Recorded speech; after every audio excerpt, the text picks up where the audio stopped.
So I've been seeing a lot of videos from real estate agents and lenders saying that it's a great time to buy. Marry the house, not the rate. Don't worry, you're going to refinance in the future. The Fed's going to pivot sooner or later.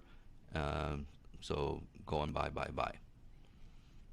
They're making a lot of assumptions based on nothing. I don't work like that. I work with facts. I create a list of knowns and unknowns, assess weights and risks to them, create a model, and build out scenarios and see what could potentially happen. Um, so, what are the facts right now? The facts is pretty simple. Inflation has not come down; it's actually went up. Starting to be ingrained everywhere. So the Fed is going to hike 75 basis points this month, and then another 75 basis point next month, and then we'll see where things go. So 150 basis points, what does that mean? That means 8% interest rates, maybe almost 9. Um, People are also forgetting that mortgage-backed securities, for the first time in 14 years, are no longer being supported by the Fed. So they need to go and find investors that are willing to take on that risk. Good luck finding investors to buy mortgage-backed securities. Um, it's going to be tough for the real estate market. Homes were not selling very well at 6%. Now we're at 7%, and they're not selling any better. They're actually selling worse. Price decreases are increasing. Months of supply is increasing. It doubled by since January basically, and it probably could double again, and then we'll be at 2006 levels with about six months worth of inventory. That's like a buyer's market. Buyers will command whatever they want. So expect more home prices to fall, and then it's going to start snowballing down. And the other assumption that these lenders and real estate agents are making is that the Fed is going to pivot.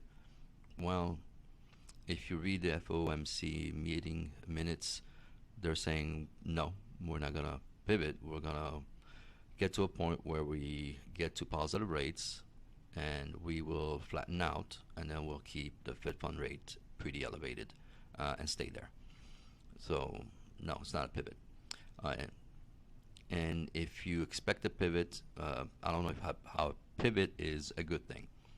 Pivot by the Fed would mean, and historically has meant, that the bond market has been crushed and is seized up. That means buyers are no longer there. Nobody wants to buy treasuries. There's a crisis. There's a financial crisis. There's a liquidity crisis. Everything's broken. So if you want a pivot, that means you're looking for a disaster to happen. That's what happens when you have a pivot. You need things to completely break down before a pivot. And a pivot doesn't help, because you look at historically, the markets did not bounce back up after a pivot. The market keeps on going down because you're going into damage control. And then after damage control, you have damage cleanup. Then you have normalization of the damage. And then you come out. So that means 9 months, 10 months, 12 months, 18 months, maybe even 2 years after a pivot, that we start coming out and we see liquidity coming back into the market, and more importantly, credit. So if there's a pivot, that means unemployment is rising rapidly. That means defaults are rising. That means asset prices are falling, and they continue to fall for a while after the pivot. So I don't know how people are partying and we're gonna get a pivot. Well, you don't want to get a pivot. You want to get out of this without a pivot, because a pivot means that something is broken. Just like in '08, that means even though rates are going down, and even though the Fed's coming back into QE and buying out mortgage-backed securities and treasuries, there's no liquidity in the market. Banks are not giving out credit. They're actually doing the opposite. They're defaulting on people, doing margin calls, foreclosing on people. So it's not a good sign, a pivot. It's actually a bad sign. I hope I don't see a pivot. I'd rather have rates normalize and then, hopefully things get better and then the Fed just slowly comes out of it without doing an actual pivot. That means throwing in quantitative easing. Uh, and even QE is an assumption. In order to do QE, you need the deficit spending. One cannot exist without the other. The federal government has to come out and start spending massively. And after seeing inflation, I am not sure that the Treasury is going to advise Congress to go ahead and spend $4 or $5 trillion in deficit spending. And the Fed's not going to advise Congress to go ahead and do it because they already have $9 trillion on their balance sheet and they're losing money on it. So we have a lot of assumptions being thrown out with no facts and no historical precedents that's saying that QE or a pivot is a good thing, and then you'll be able to access the markets for credit and loans after a pivot, because historically, no. 1981, we didn't get access easily after rates came down for a while. Home prices were flat for a while. Home sales did not recover for 4 or 5 years. 1990, same thing, for 4 or 5 years until 1995. 2008, well, home prices kept on falling into 2012. And then we started, coming back out, and that took a massive amount of quantitative easing.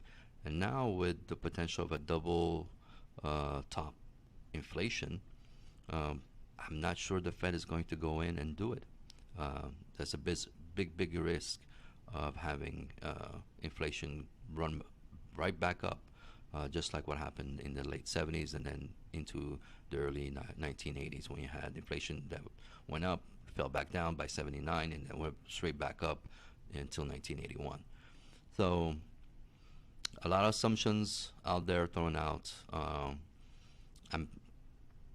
No facts, no basis. There's a lot of unknowns. What will be the Fed policy after the Fed gets to some kind of positive rate? What happens, if there is going to be QE?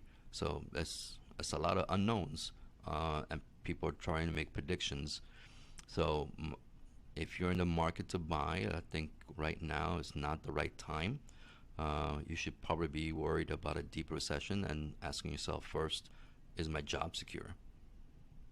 Can I make the payments on the things that I have payments on? Your car, your house, your rent. So no, it's not a good time to buy. You want to see a lot of these questions answered first, see how the market react first, and then if you see things are getting better, then go back in. But right now, we have a good chance of getting into another GFC or GMC, a great monetary crisis, with a global recession. And you're not alone. People in Australia are feeling the same thing. People in Canada, there's a crisis there. In Europe, in China, it's a global recession with real estate. And so right now, nope, I would not recommend buying. If you're selling, I think it's a good time to be in cash position, so you can see if there's any opportunities in the future, and seize them when you can. So wait, home prices are going to continue coming down.